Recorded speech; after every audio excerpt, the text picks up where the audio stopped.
Audiobook Academy. Book Summary. Charlie and the Chocolate Factory. By Roald Dahl. With its modern fairy tale elements, Charlie and the Chocolate Factory is a charming children's book. This book is filled with fantastical themes, and as with any fairy tale, good deeds are rewarded. At its core are Charlie and 4 other children who embody some of the most heinous aspects of human nature. She's a rich girl whose parents make her every want come true. August Gloop is a fat kid who eats anything and everything. One day, he came dangerously close to drowning in chocolate. As a child, Mike was an avid television viewer. Charlie, on the other hand, has a family that barely scrapes by, yet they always find a way to make his birthday special. We can take solace in the fact that goodness always wins. The reader is made aware of the most pressing issues of our time, such as the prevalence of unhealthy eating habits and a culture of couch potatoes. This is a storybook, after all, and the happy ending is guaranteed. 30 chapters, each with its own title, are broken down into the third-person singular in the book. Charlie Bucket was a youngster who lived on the outskirts of town in a little wooden shack. In addition to his father and mother, he had 2 grandfathers and 2 grandmothers, as well as 2 great-grandfathers and 2 great-grandmothers. In the end, his father lost his work and had to shovel snow for a modest salary because his family was poor. The sole bed in the house had been used by his grandparents for the past 2 decades. A fantastic and exquisite chocolate factory was located just a few blocks away from this modest residence. Every time Charlie came close to a facility where they made chocolate, he would take his time and inhale the delicious aroma. Willy Wonka was the man behind the factory's success. Angry that his competitors were stealing his recipes with the help of their spies working in the plant, he shut it down and dismissed everyone. One day, the factory reopened, and it was producing the tastiest snacks. The opening of the factory was shrouded in mystery due to the fact that the doors were never left open and no one saw Willy Wonka or any of the other employees. A decade of this went by before the press reported that Willy Wonka had hidden golden bars in 5 of his confections, and that 5 people would be chosen at random to visit the factory and get chocolate that would last them a lifetime. As Charlie only received 1 piece of chocolate for his birthday, the prospects of his visiting the factory were slim. Cold weather brought the Bucket family to their wooden home. After losing his work, the father was forced to start shoveling snow, which reduced his income. In addition to the fact that the family was famished, Charlie's appearance was nothing short of dismal. If the Golden Bar and Factory tour were part of his birthday present, it would be a dream come true. August Gloop, Veruca Salt, Violetta the girl with the gum, and Mike the TV watcher were the first 4 winners to be announced. But when Grandpa Joe purchased him a chocolate bar, he didn't find the ticket inside. Despite this, the family was nevertheless overjoyed that they'd been given a tasty treat. His mother, Charlie's mother, received the rest of the 50 pence that Charlie had saved for her. That chocolate included a golden bar that he discovered. With a family member, he was required to go to the plant on the 1st of February. He always had Grandpa Joe by his side. They were ecstatic with each other. They finally got their wish when Willy Wonka met them in front of the factory, ready to whisk them away on an incredible voyage. All around, there was chocolate. Both a chocolate river and a chocolate waterfall could be found in the area. The Oompa Loompas, the company's mascots, were shown to the guests. Caterpillars were the sole diet of an alien dwarf. All of Wonka's workers were singing and making up new songs in the factory. As soon as they arrived at the river of chocolate, August ate as much as he could before falling into the water and nearly drowning. After that, he entered a chamber where chocolate was being refined by a pipe. He was shown a gum that Wonka had recently invented and that hadn't yet been put on the market. After Violetta ignored the warning, she became a purple balloon because of her need for more. The room where squirrels were preparing walnuts was next in line.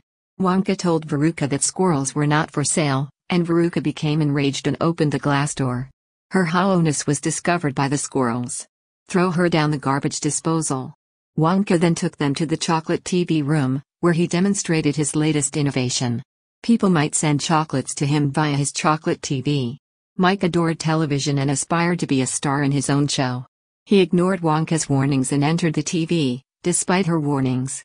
At the end, he shrank down to the size of the TV crew. He could fit on the palm of your hand. Only Joe and Charlie remained at the end. Other kids are fine, and Wonka said he was looking for a person to take over the factory as his successor. Because he chose Charlie, the entire family was given the opportunity to relocate to the plant together. They won't have to worry about being hungry or cold ever again. Charlie was in a state of euphoria. Characters: Charlie Bucket, Grandpa Joe, Mr. and Miss Bucket, August Gloop, Veruca Salt, Violet, Mike, Willy Wonka, Oompa Loompas. Charlie Bucket is the protagonist of the tale, and he is described as being sweet, thoughtful, full of insight, and honorable.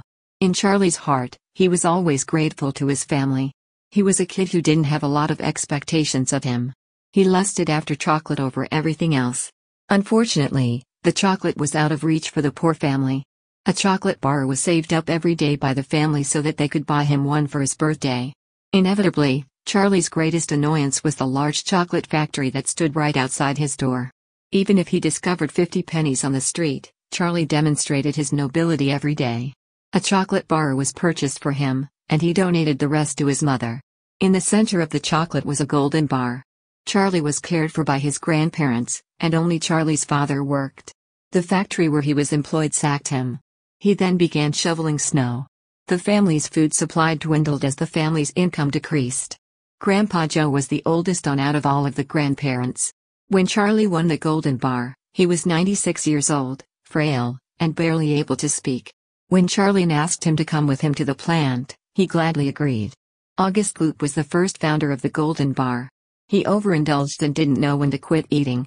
Veruca Salt found the second golden bar and she was very spoiled by her parents. All of his father's employees were made to look for a golden chocolate bar that he had purchased from a peanut plant. Even though Veruca's mother taught geography, she had no idea where the realm of the Oompa Loompas could be found. Violet was the third finder. To her, breaking the world record for chewing a single gum was all that mattered. Mike also found a ticket and his main hobby in life was watching TV. As soon as the reporters arrived at his home, he was annoyed because they interrupted his television viewing time. Willy Wonka was the owner of the factory and the biggest chocolate inventor. He had a beard and bright eyes. He was amazing, and he made every tour of the facility a memorable experience for everyone who went on it. He has been referred to as a witty individual. Oompa Loompas were Wonka's employees. Everything they did had a smile on their face since they were in a good mood. Roald Dahl was a well-known British author whose works made him a household name in the United Kingdom. In 1916, he was born in Wales to a Welsh mother and an English father. He had a full and varied life. He worked for an oil business for most of his adolescence in Africa. A British volunteer in World War II, he wrecked his plane in the desert. He was able to survive thanks to 8 surgeries.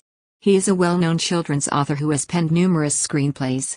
More than 13 million copies of Charlie and the Chocolate Factory have been distributed around the world since its release in 1964.